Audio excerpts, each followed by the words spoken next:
Alright guys, Make It Up Jason here, and it's time for another edition of my Madden 2018 franchise. It is week 3 of the 2018 season, and we take on the Tampa Bay Buccaneers. I did want to make mention, and I didn't in the last video, we did have an injury that is kind of serious, well, very serious. We had Teddy Bridgewater have the pulled groin, and let's see here, sorry. If we take a look at my team and the injury report, Bridgewater has a pulled groin and is out for 1 month. So that leaves Sam Bradford to be the starter, and that means that we need to add a QB, as we only have Bradford left on the roster. So let's go ahead and let's go to free agents and let's see what's available at QB.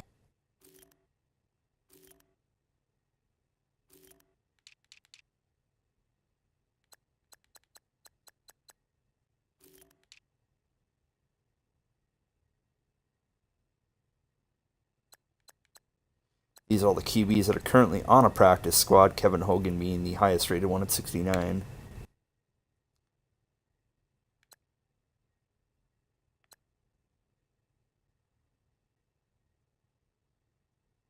I think what we'll do is we'll go ahead and we'll sign Hogan to our active roster. And he gets a 1-year, $1.87 million contract. And we also have a couple of players that are ready to negotiate some contracts. Let's take a look and see who they are. Xavier Rhodes is willing to begin his negotiations, as is Terrence Newman. We'll wait until after the game before we go into negotiations of contracts here. We'll also be scouting some college players, and we have the new draft board, so we can rate players the way that we want to. We can add players to the draft board, etc. I know in previous editions I had a different outlook on the scouting than most, but we'll talk about that at the end of the game as well. Tampa Bay is 0-2. Let's go ahead and take a look at their team here and see if anything sticks out statistically.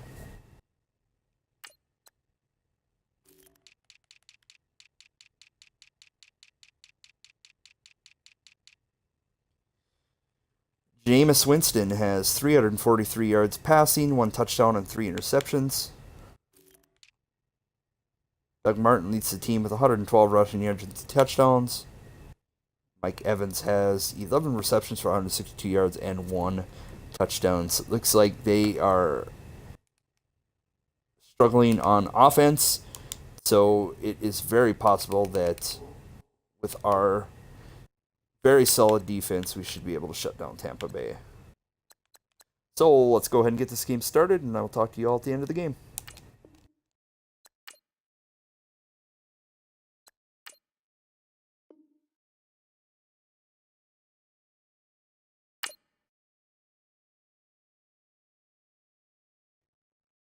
Before I get going, it does look like that we have one extra player with signing Hogan now, so we're going to have to make one cut here.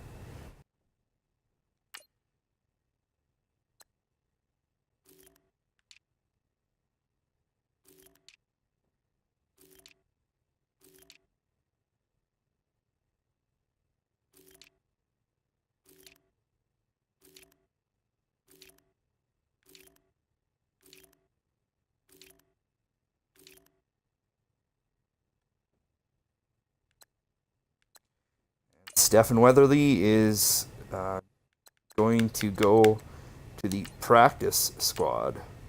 I don't think he'll last there, but we'll see what happens. Alright, now we'll go ahead and get this game started, and then I'll talk to you all at the end of the game.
Hello, everybody. I'm Larry Ridley. This is Madden 18 on EA Sports. It's hard to imagine this not being a fun game to watch. It's the Buccaneers going up against the Vikings. With that, it's time to hook up with our commentators in the booth as we turn it over to Brandon Godden and Charles Davis. All right, Larry, it's one of the new jewels of the NFL, no doubt, as you get a look inside U.S. Bank Stadium here in Minneapolis. It can certainly get loud inside this building, and just a few moments ago when the Vikings were introduced, it was downright shaking in here. They're set for football as the Vikings get ready to do battle with Jameis Winston and the Tampa Bay Buccaneers. Hi again, everyone. Brandon Gaudin alongside Charles Davis. And Charles, you look at this Vikings ball club. It's been a great start to the season. Back-to-back wins to begin the campaign. Yeah, you don't want to get too excited. There's still a lot of season to go, but they've come out playing good fundamental football, and that might carry them a long way. On the other side of the field for the visiting Bucs, they come in at an early crossroads here, facing a tough opponent on the road where a loss would make them 0-3. And when you start that way, doubts really start to creep into a locker room, and guys start to battle each other instead of worrying about winning games.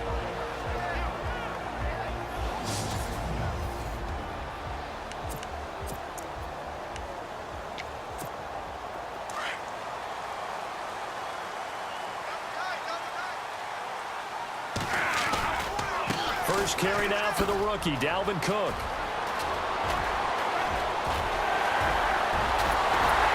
And all the way down to the 26.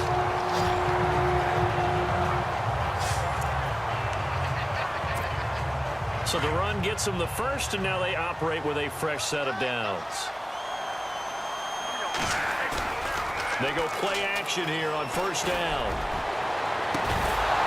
And incomplete, he dropped it in the end zone.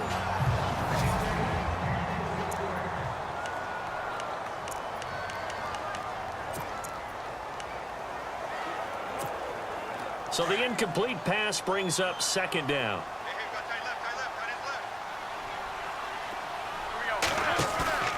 Throwing again, Bradford. Throw left side complete. It's Hodges. And they'll bring him down at the 18-yard line. The reception good for 7. It's third down. Coaches always harp on the quarterback reading the defense and getting into the open man. That's good recognition there. And how about what he did after the catch? Yeah, hit your tight end. Let him get some rack. Yeah, when he gets moving, not many guys want to come over and put a hit on him, do they? They're able to convert on third down, and that sets up a first and goal.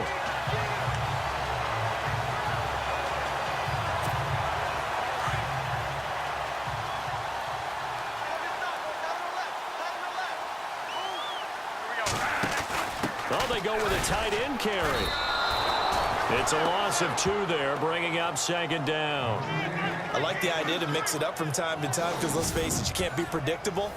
But the execution was a little lacking on this one, right? They might want to go back to the drawing board with that call.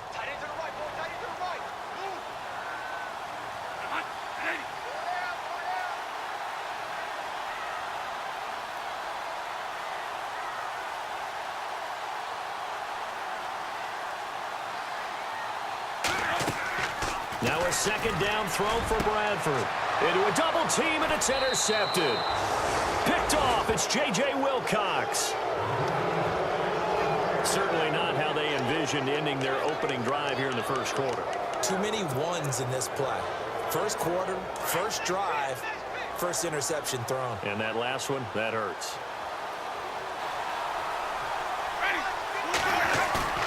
Following the interception, Winston.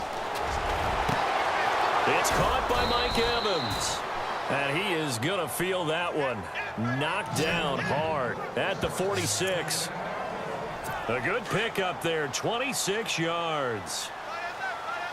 For young quarterbacks, having that primary target's a big deal, and Mike Evans serves as that for Jameis Winston. Evans led the league in targets in 2016. Went after him a ton. He also was 6th in catches, 4th in yards, and tied for 2nd in touchdowns. And played in his first Pro Bowl. They'll wind up losing 3 yards here, and it'll bring up a 2nd and 13. And Anthony Barr just has it all as far as I'm concerned in terms of physique, athletic ability, and now he's versatile as well. When he came out of UCLA, he played outside linebacker, but also down defensive end. The Vikings can utilize the same sort of skills. He'll wind up losing a yard on the play, and that'll force upon him a 3rd and 14. Anthony Barr got a real education at UCLA and playing not just his normal position of stand-up outside linebacker, but down defensive end. So he had to incorporate a variety of moves, take on bigger people. So he learned great leverage while he was there.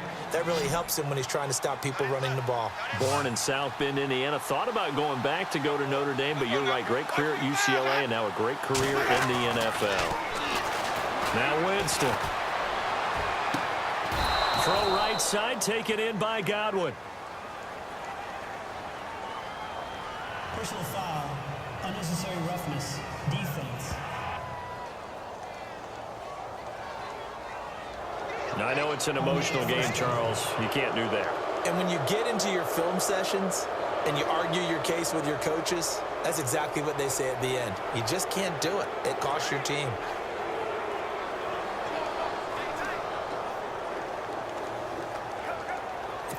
So here we go, 1st and 10 now.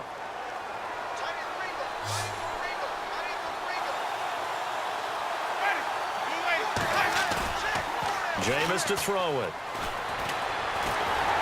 And no escaping this time as he'll go down. They got him for a sack. Danielle Hunter in there to make the sack. He buries him for a loss of 10.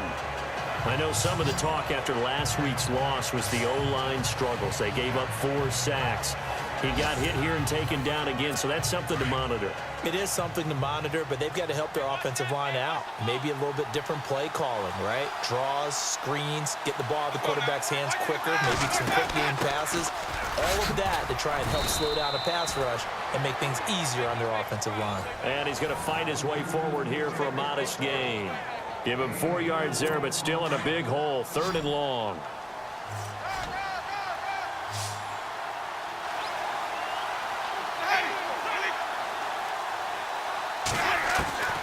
From the gun, Winston.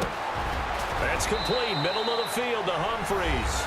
And he's into the end zone. Touchdown, Buccaneers. Adam Humphries. His first touchdown of the new season. And the Bucs have taken a first-quarter lead. This is a crew. They've come out flat their last 2 games, both losses, but just judging by the energy level, they look different here early, and that touchdown shows how. Yeah, it seems to me that touchdown gets them off the treadmill. Because, you know, you've been on the treadmill. I've seen you work out. You go forever and ever, and it tells you you've gone somewhere, but you're really out here in the same spot.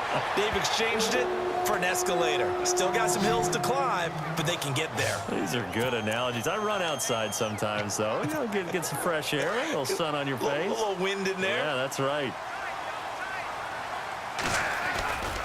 Here's Cook as they begin on the ground. And he's going to get this one across the 30-yard line. They give him 13 yards there on the play and a fresh set of downs. Absolutely love the run right there. This guy's known for his quickness, but also for his speed, and he's able to get to the second level almost before you blink if you give him any type of blocking. I always talk about slot receivers, and they're usually known as quicker than fast. In this case, we've got a guy who's quick and fast, and he used it to great advantage. A gain of 32 that time. I know exactly what's going to be said about that play from the defensive perspective. What's that? That's why I tell all you guys we need more than one tackler to the ball. He broke the first tackle. Luckily enough, there are more people there to get him down. Now Cook. Looking left side, and he's got a man. That's Hodges. And he gets this down inside the 35 before going out of bounds.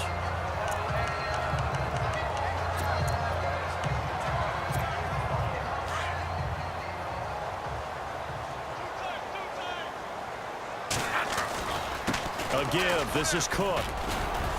And he's going to get this one down to the 30. Just a couple on the pickup there, and now it's 3rd down.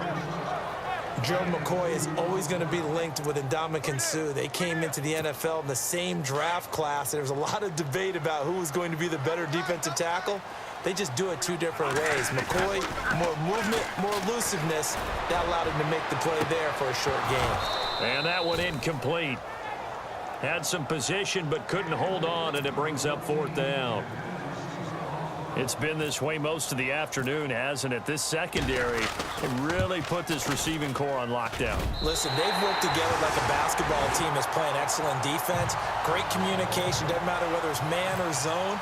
And especially against deep balls, as we saw there, they're not giving up anything to them. So a good snap, good hold, and that one's right down the middle.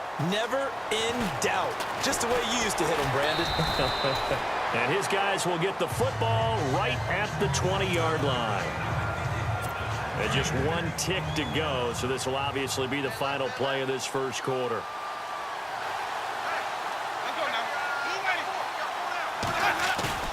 First down, Winston.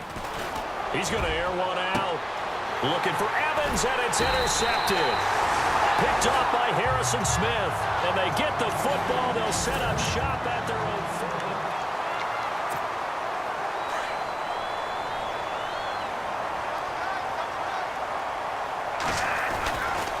40. First down, here's the run with Cook.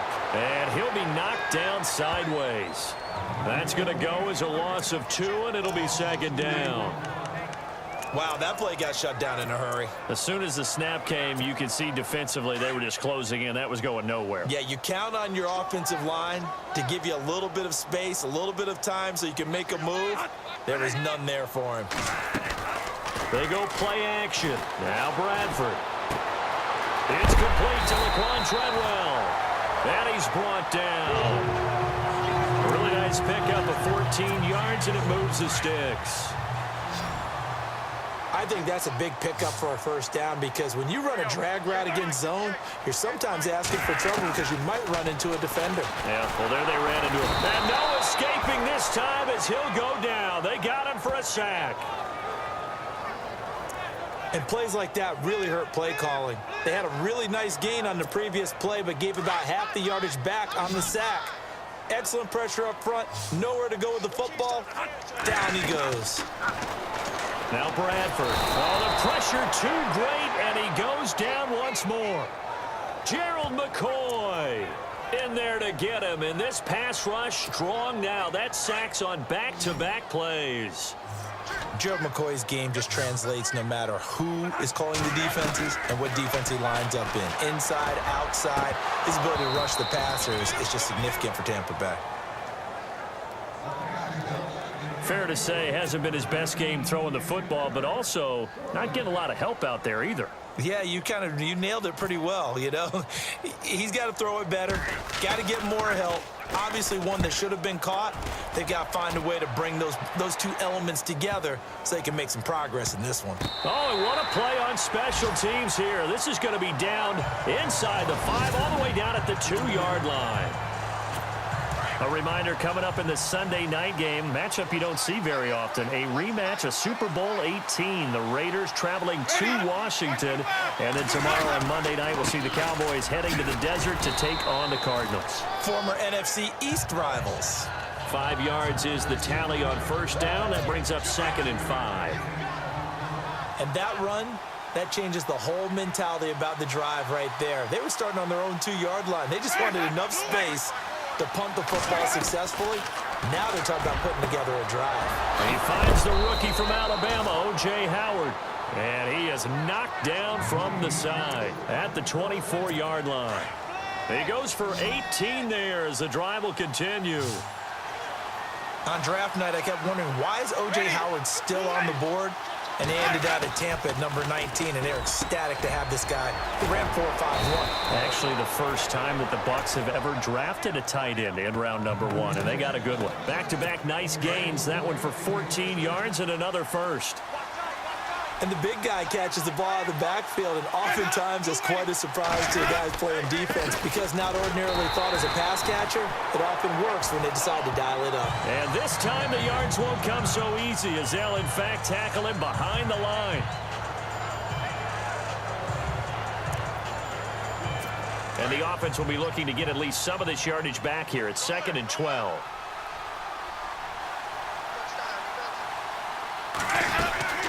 Again, it's Martin. And able to get this one all the way up to about the 46-yard line. A nice job there as he rumbles for 9, and it'll be back to a 3rd and 3. On a 2nd and long, it's really nice to see an offense that has enough confidence to run the football in that situation. I think that goes back to their practice and game planning. They've seen things that they've seen on tape and in previous games that led them to believe that even in a long-distance situation, they can still run the football and gain enough yardage to put themselves in a good spot on 3rd down. And he gets it down to the 48, enough for the first.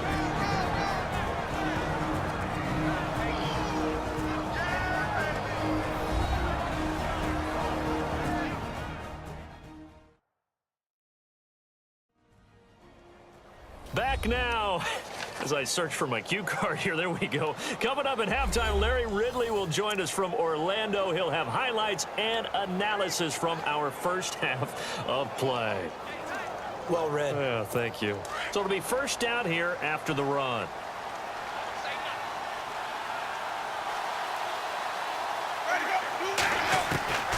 They'll try to throw now. Winston. And he is out of bounds, just a yard or two shy of the 30. 15 yards through the air and a first down.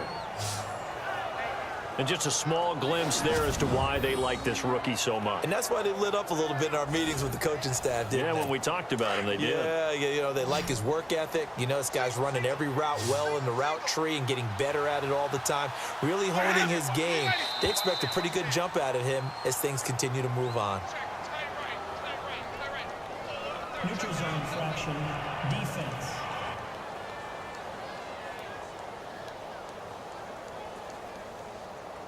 Jumpy on the right side of the line. Sometimes when you're on the end, a little bit farther away from the ball, any type of movement will get you to jump, and that's exactly what happened there.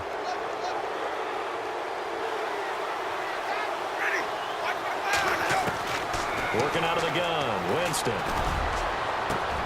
And this throw will be intercepted. Picked off by the linebacker, Eric Kendricks. And he returns it up just shy of the 20 to the 19-yard line. So that's back-to-back drives where they've thrown an interception. Ordinarily, we look at the offense and say, what's going on with your scheme? Maybe we should look at the defense and just give them a whole lot of credit. They've got them frustrated right now.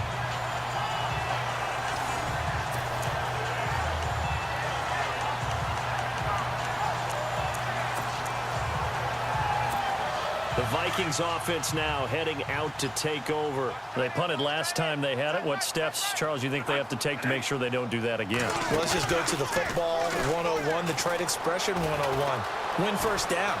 Make 5, 6, 7 yards on first down and make it a 2nd and 3, 2nd and manageable. Keep accumulating first downs that way. Keep moving the football. You don't want to get behind the sticks because then the defense has the advantage. Okay, he's not going to get the first down, but this is still a nice job of buying some time and then running to get to the sideline and get out of bounds and avoid the big hit. And they get him down, but not before he takes it across the 40-yard line. And a nice carry there of 15 yards. Now a play fake here on first down. And this is Michael Floyd, complete.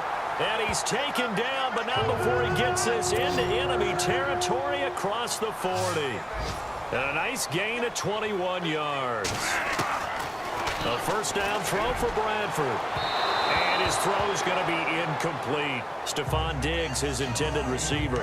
And that'll bring up second down.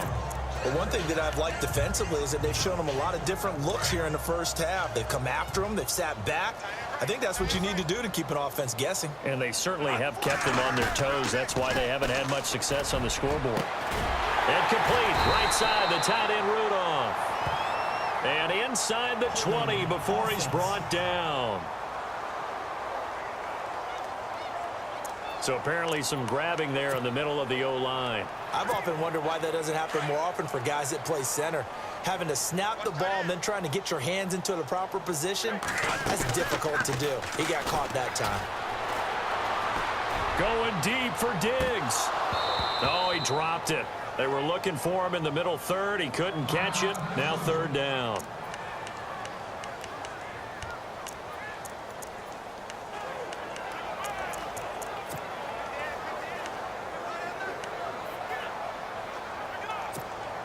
The Vikings on third down. Just 1 for 3 thus far. This will be third and forever. The play fake to Murray. Now it's Bradford. Over the middle, complete. It's Hodges. The Vikings going to signal for the first of their timeouts as they get the stoppage with just under 50 seconds remaining in half number 1.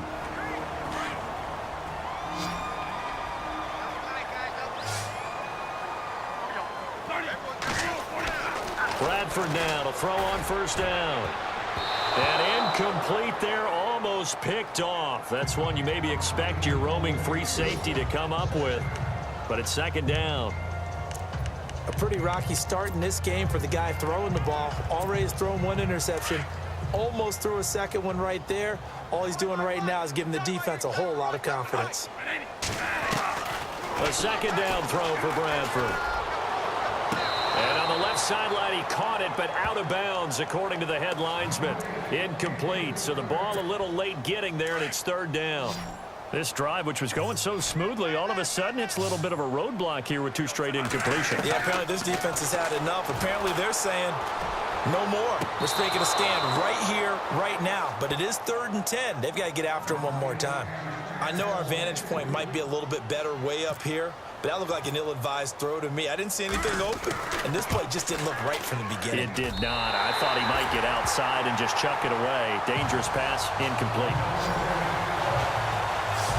Well, it's not unusual to know that Kai Forbath has kicked for multiple NFL teams, right? Washington, New Orleans. Then he took over the Vikings job when Blair Walsh ended his tenure there when he was struggling. How about his start with the Vikings, though? Made 15 straight. Yeah, he took over in Week 10, and you're right, hit every field goal the rest of the season.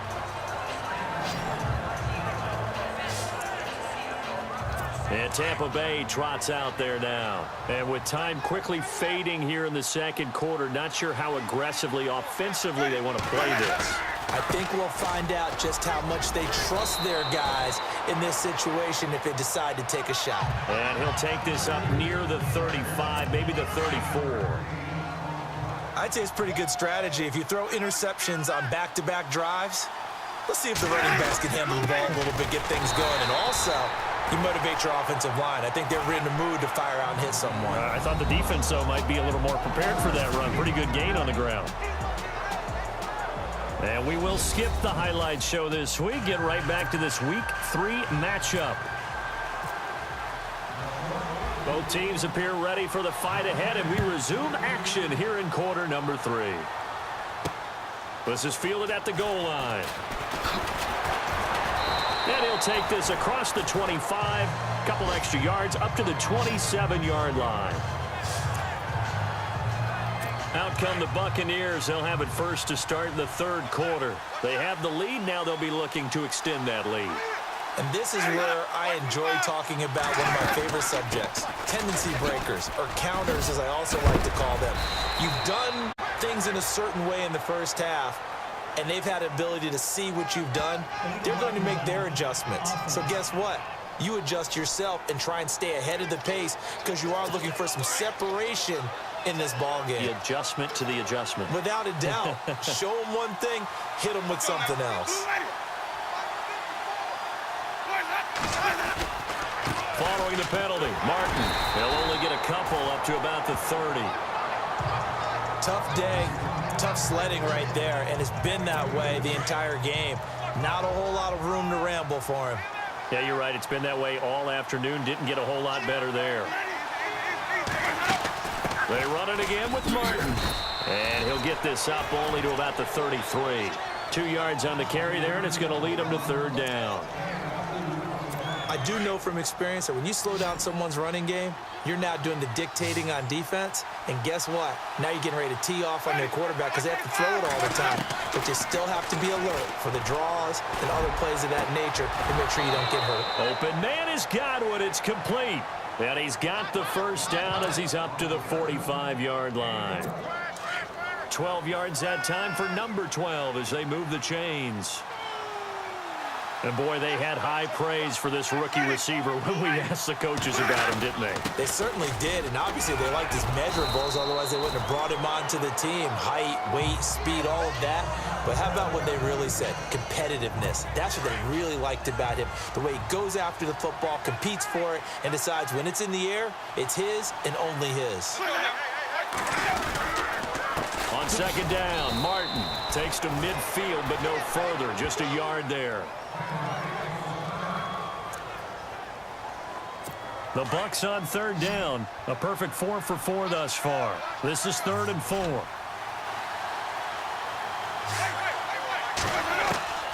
Winston now from the 50. The Vikings after him, and they get there for the sack. Everson Griffin able to drop it for a loss of 12, and it'll be 4th down. You know, on these types of plays, we're always looking to assess blame. Okay, where did it break down? Sometimes it's just a great play. Anger is on to punt, and he gets this one away.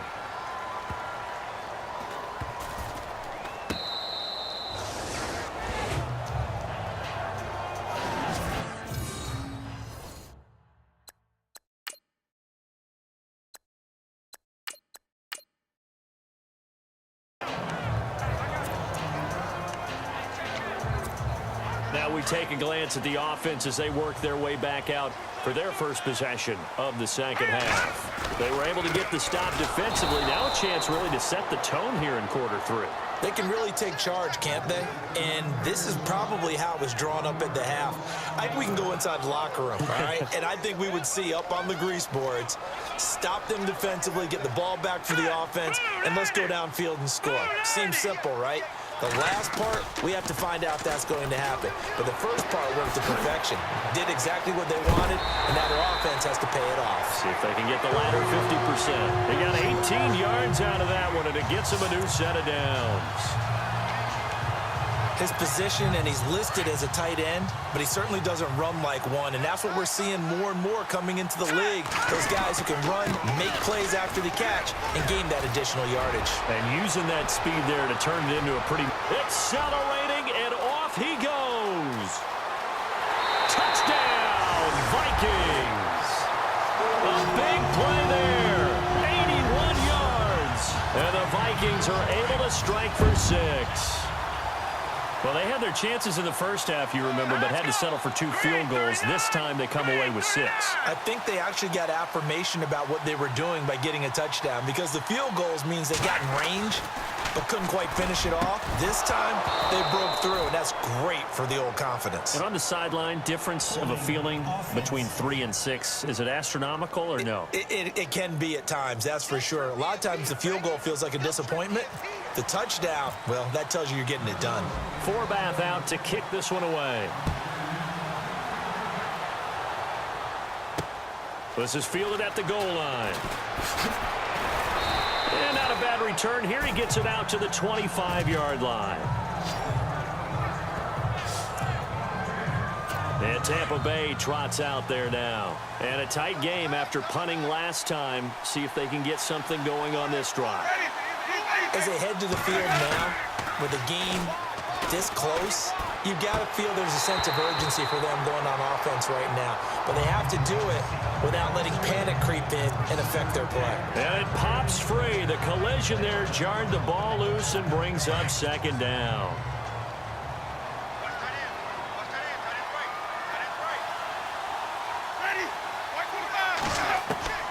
Throwing again, Winston on 2nd and 10. He gets it to Humphreys. No gain that time on the completion, and it'll be 3rd down. Well, he caught it right at the line of scrimmage, and before he could even think about advancing it forward, he got hit. Great tackling, because that's what you're taught. Don't give up yards after the catch, and most offenses make a living off of yards after catch. Those hidden yards that may not go into the score sheet, but they count big for moving the ball and stretching the field. Really nice open field tackle.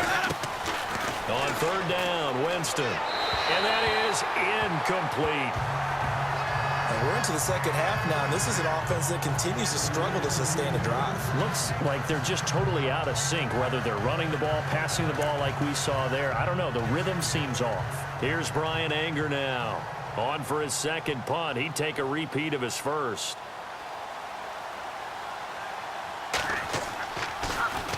He gets this one away, and boy, it's another boomer. Sherrills to return it. That's going to go in the books as a 55-yard punt. Well done. And it'll be Viking football here as they take possession. And you see Dalvin Cook in the offense heading back out. He's had a good performance, moved the ball effectively on the ground. Of course, he has the one touchdown. And when you're able to move it as effectively as you've described, that leads to finding a way into the end zone, and now he's just trying to do it for a second time. And, of course, with that comes additional yardage. Yeah, looking for additional yardage, and again, that second score here in the third quarter. And there's a nice stop for the defense. They've had a tough time containing this guy all game long, but maybe they can build a little bit off of that play, a little bit of confidence, a little bit of momentum. Yeah, every now and then you can actually tackle that guy.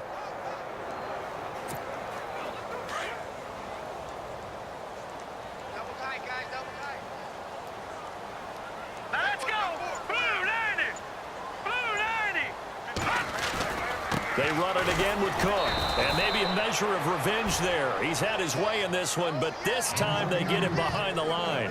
They'll wind up losing 3. And now it's third down.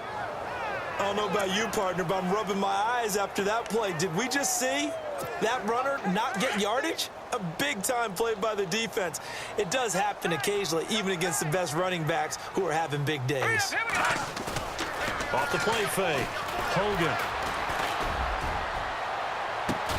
He's caught on the sideline, but he's not going to have a first down. They say he was out of bounds, so a big call there. That brings up 4th. A third down, he tried to stay in bounds, did all he could. He caught it, but was led a little bit too far. Yeah, and that's always difficult, isn't it? Because you know half of your body is trying to stay behind while the other half is reaching out, trying to catch the football. The top half worked. It was the bottom half that was in question. We'll call that a punt of 54 yards. Well struck. And the Bucs will get ready to go on offense. Now the Buccaneer offense gets set to take over. The crowd may be losing just a little bit of the edge after back-to-back punts. They want some big plays. They want to see some offense. They want to see somebody break away, whether it's through the air or on the ground. Now it'll be interesting to see where the patience is on both sides. Each head coach, can you hang in there and not try and force something that could put your team in some jeopardy? Give him 10 yards on the pickup, and that'll make it 2nd and a foot or so. Now, that was an excellent run. And when you see that happen, that's when you're seeing guys doing their job and then some people doing a little bit more. Offensive linemen and tight ends, they're expected to block. But the wide receivers, all they want to do is catch passes. So when they block on a big-time running play and create extra space, you've kind of hit the jackpot there. They only needed a few inches there on 2nd, but forget the halfback dive. They were going for the big one. I thought it was a good time to take a shot. You figure if they're running game, if they don't get it there, you come back and run for it and pick up the first down. Go ahead and be aggressive. Try and get one downfield for a big one. And he couldn't hang on to it through the contact. Incomplete. Perhaps they overthought this one a little bit. They've been running it real well on this drive, and it was 3rd and short, okay?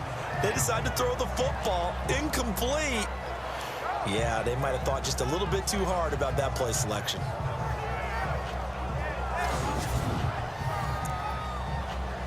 Here's Brian Anger now as he's on to punt for Tampa Bay.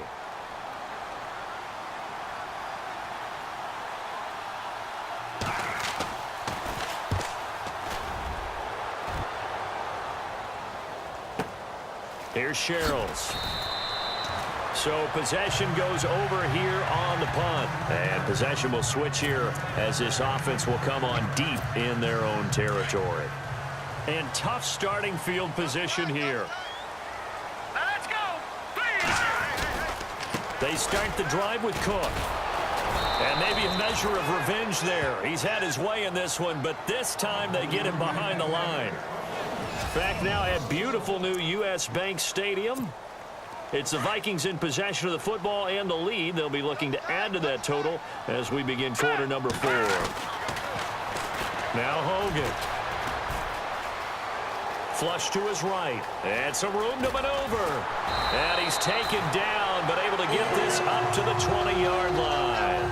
They were looking for a little spark and some breathing room. They got it right there, a gain of 14 and a first down. All right, partner, I'm a defender, but I've got to express my admiration there.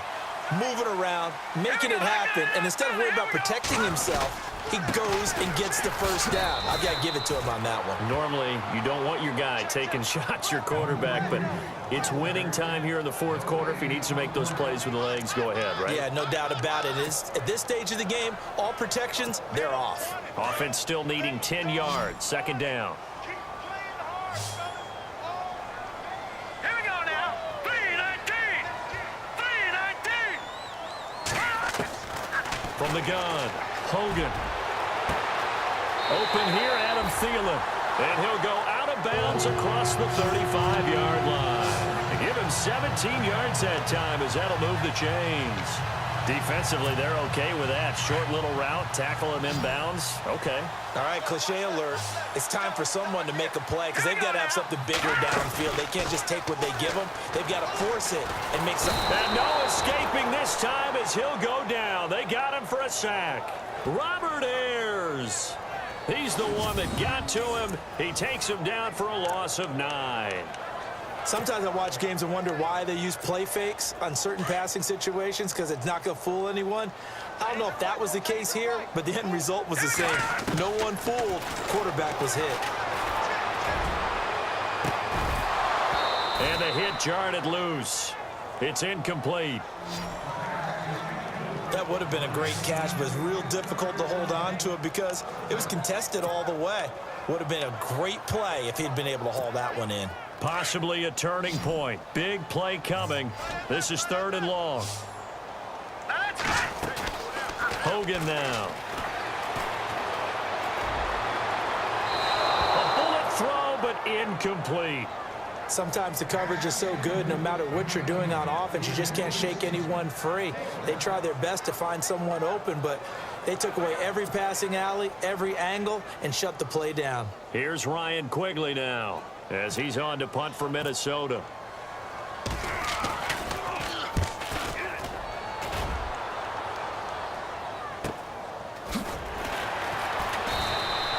A well-hit ball there. 50 yards on the punt.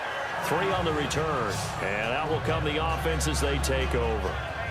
Now the Buccaneer offense set to take over again. And right now these guys, they're shuffling a little bit, maybe doubting because 3 straight drives have ended with them punting the football away. Yeah, so you start pointing fingers at each other a little bit, asking a lot of questions. What are you seeing? What are you getting? Maybe trying to narrow down your playbook a little bit and maybe get simpler rather than more complex in order to try and fashion together a drive.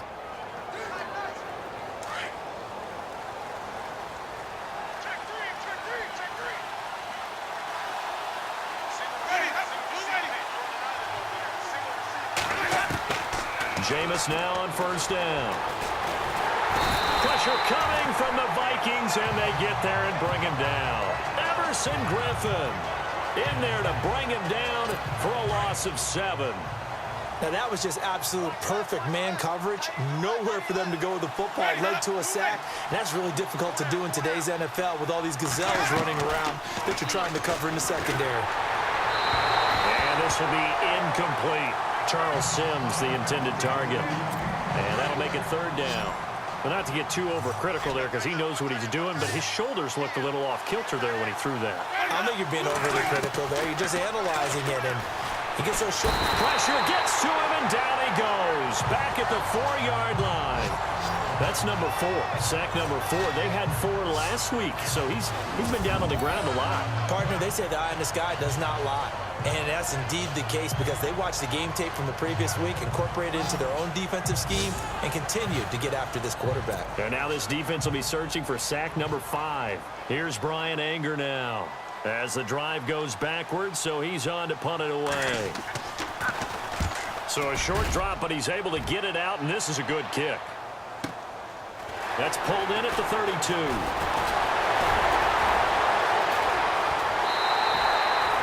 Nearly broke that one. As it stands, though, a heck of a 36-yard run back. And the Vikings, they'll be set up well as they take over in great field position, 1st and 10. And they'll start this drive with very good field position. Now a handoff here to his running back. Works his way inside the 30 on a pickup of 4. Decent start defensively to this series. They've got to stop them here and get this ball back. I like the way you phrase that, partner. Decent start, but now it's got to be more about the ball. It's all about the ball, getting it away from them, because making good tackles is one thing, but the clock will run out on you. You've got to have the football back for your offense. To throw on second down, Hogan, and Rudolph has it left side. And down he goes, taking it inside the 10 to the 7. Time for a break. Time for a break. We'll come back for the electrifying conclusion after this. So the Vikings in possession of the football as we get you reset. And let's see what they've come up with offensively after having time to talk it over. Eluding the pressure right. And he'll be hit as he releases it, and that'll fall incomplete. I think he had to unload that one before he wanted to. He was right up in his grill. I think he was a dentist there without a license, don't you? Just not enough time for the play to develop. Just lucky it wasn't a fumble, really. That one looks like he'll throw here. Flushed out right. And he's going to score. It's a Viking touchdown.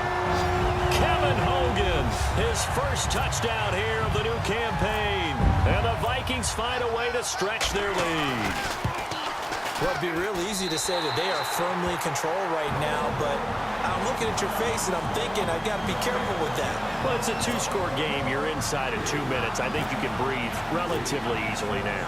Yeah, you can, but still, you got to stay vigilant. Can't give up anything cheap and easy.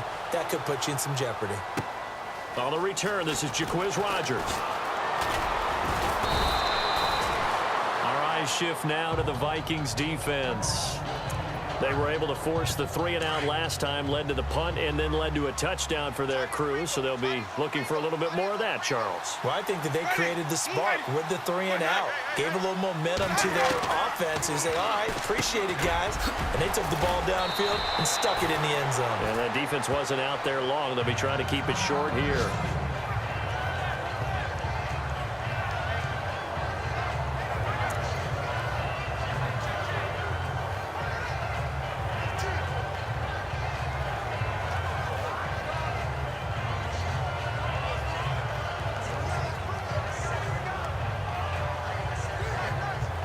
Completed pass play. Now let's see if they go back to the air or to the ground.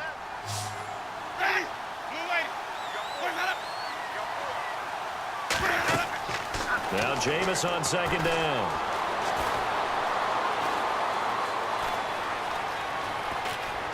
Oh, he's got some breathing room. A very nice pickup of 33 yards.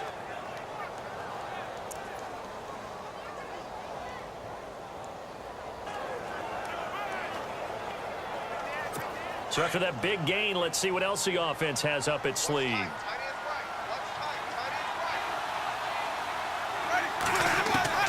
On 1st and 10, Winston. And no escaping this time as he'll go down. They got him for a sack. Everson Griffin in there to drop him as the clock continues to roll. The play fake to Sims. Now Winston. Now a desperation throw deep downfield. And that's going to wind up incomplete. However, we do have a flag down. Let's check in with our referee. Offense. Well, there have been a ton of sacks. They were just trying to prevent another. So what you're telling me is the conventional way has not really worked for them, huh? Not at all. Not at all. So he tries to grab him here, and they still get caught.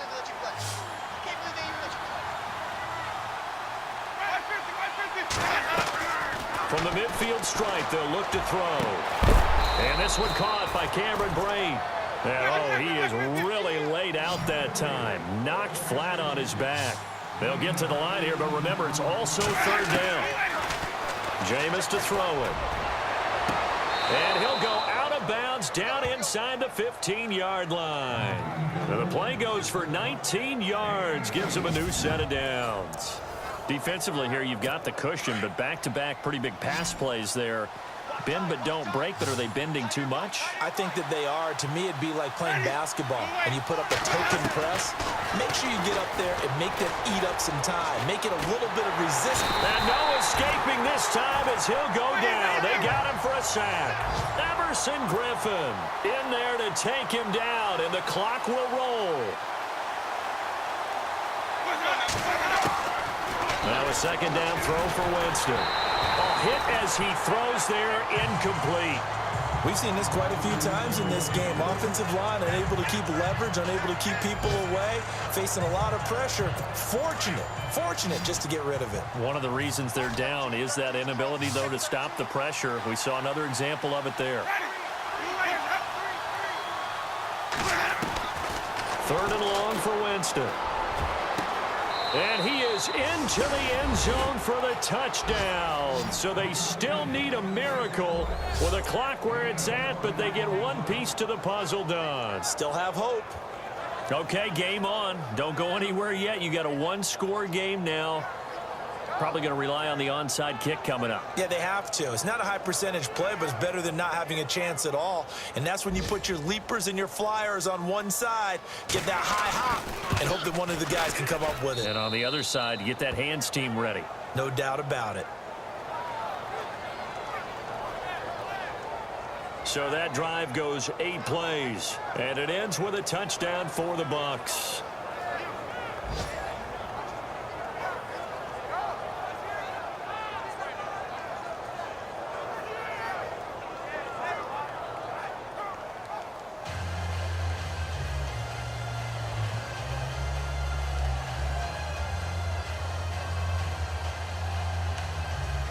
The clock showing 19 seconds to go. And this is going to be recovered by the hands team. And that should just about put a capper on this one. Well, fourth quarter, they felt like they needed the football back. Unfortunately, they couldn't get it. And I know we brought analytics into the game, and someone has said here that the data says that when a team's expecting an onside kick, 80% of the time, the team expecting it, they do actually recover the ball, which is what we saw here. I just wonder if that number is much more of a anecdotal type of a number. Kind of like when the coaches tell us, well, when you score on special teams, 93% of the time you win the game. I'm still waiting to see that number is empirical.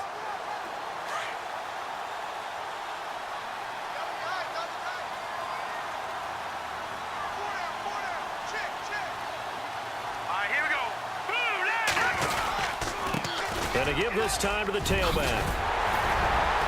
And he's going to get this inside the 30. And now the Bucs deciding to take a timeout defensively. It's just their first. They've got 2 more to use here in the final stages.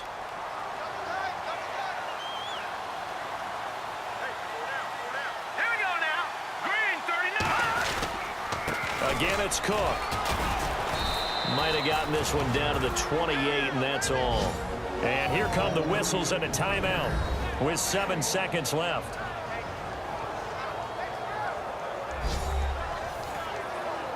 All right, so the timeout over and all 11 men back out onto the field for the defense.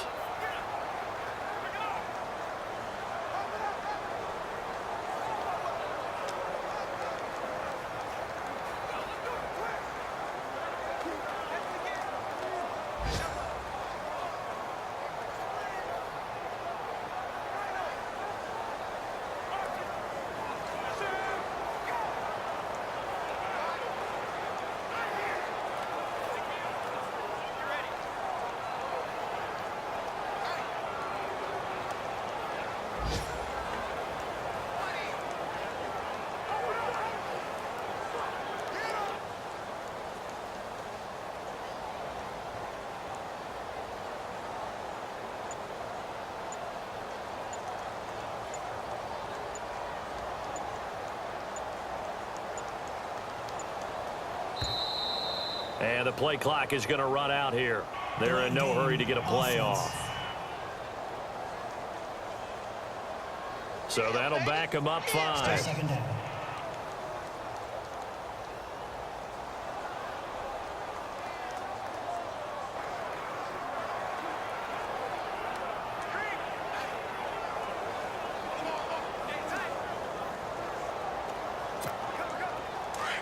Looking to jam the receivers at the line here. Press coverage look defensively. Set. All right, now, look at 56. Off play action. Hogan. He'll buy some time right. And some space here. Space to run past the 20. And Charles, I think when the schedule comes out, all teams, no matter where they're predicted to finish. All right, ladies and gentlemen, the Minnesota Vikings pick up the third victory of the season to jump to 3-0, defeating Tampa Bay Buccaneers 19-14. Wasn't a very pretty win, but a win is a win. Passing stats: Sam Bradford 5 for 14 for 98 yards and a pick. I got tired of his noodle arms, so I put in Kevin Hogan, who was 3 for 7 for 56 yards. Also, Dalvin Cook with the the running back screen pass, one attempt for 4 yards. Rushing wise, Cook with another huge game, 14 carries for 174 yards and a touchdown. Hogan had 3 for 38 and a touchdown. Hodges 1 for 13. Morgan 1 for -2, and Bradford 1 for 9. Receiving: Hodges 4 for 67, Rudolph 2 for 39, Thaling 1 for 17, Floyd 1 for 21, and Treadwell 1 for 14.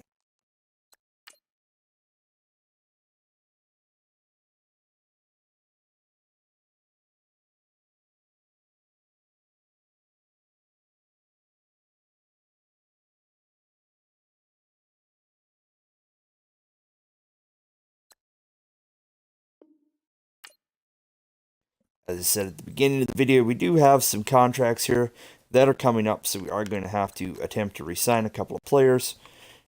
Xavier Rhodes is one of the first players we're going to attempt to re-sign here.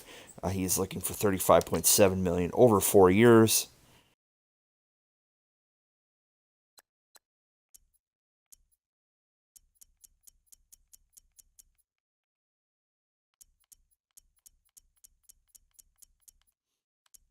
So we'll offer him $38.2 million over 4 years and see what happens.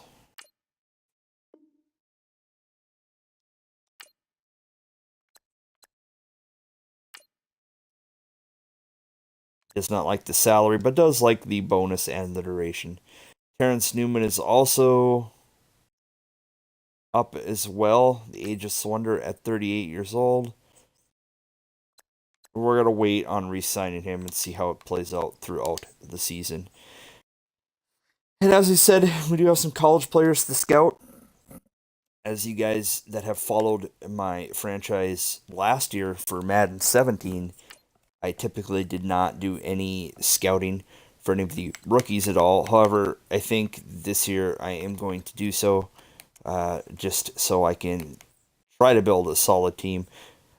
We have the 1st, 2nd, 3rd, 5th, 6th, and 7th pick, 7th round picks this year. So we have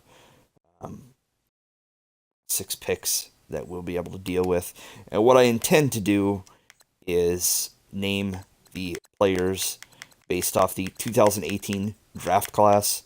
When they get drafted, I'll be going by ratings from Phil Steele's college magazine of the top draft eligible prospects for 2018. But we'll worry about that when we get to that. When we look at some of our needs on the left-hand side, looks like we're lacking at left tackle and right tackle. We have C+ grades. And on defense, we have a D at right outside linebacker and a C+ middle linebacker, also a C+ at strong safety. So at this case, we can go ahead and see what's available here for middle linebacker. There is a couple of top prospects, so we'll go ahead and scout our player, and it looks like that this linebacker is graded at a mid-first rounder talent.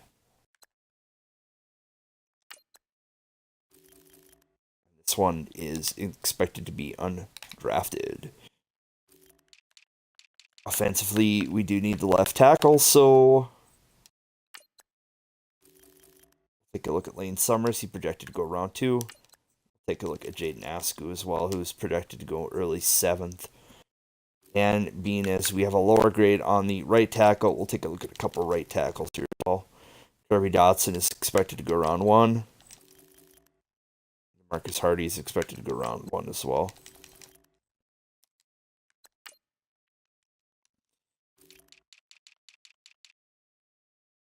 The quarterback class also looks a little weak, but we'll see as we get closer to the draft how that pans out as well.